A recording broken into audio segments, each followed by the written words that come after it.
तर संभाव्य आपत्तीच्या पार्श्वभूमीवर सांगली पालिका सज्ज झाली आहे। सांगली पालिका प्रशासनाने गेल्या वर्षीचा महापुराचा अनुभव लक्षात घेता पालिका प्रशासनाकडून तयारीला वेग आलाय। या संदर्भात पालिका प्रशासनाची महत्त्वाची बैठक पार पडली। यामध्ये पूरपट्ट्यातील लोकांचं स्थलांतर, निवारा शेड यासह पूरग्रस्तांना लागणाऱ्या सर्व सोयी सुविधा कशा प्रकारे दिल्या जातील यावर चर्चा झाली आहे। महापूर आलाच तर आम्ही सर्वजण महापुराला दोन हात करण्यासाठी सर्वजण सज्ज आहोत। नागरिकांनी काळजी करू नये, प्रशासनाला सहकार्य करावं। ज्या भागात महापुराच्या संदर्भात नोटिसा गेलेल्या त्या लोकांनी अलर्ट राहण्याची गरज आहे।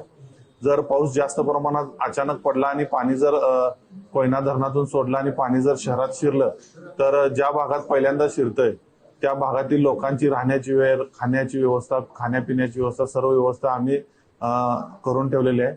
त्यामुळे नागरिकांनी घाबरून जाऊ नये, फक्त प्रशासनाला सूचनांना सहकार्य करावं एवढीच आमची विनंती।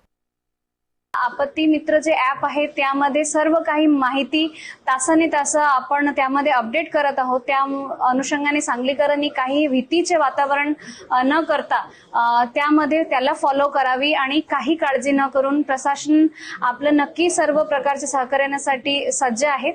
आपण मदत करूया आणि त्या अनुषंगाने आपली तयारी झालेली आहे।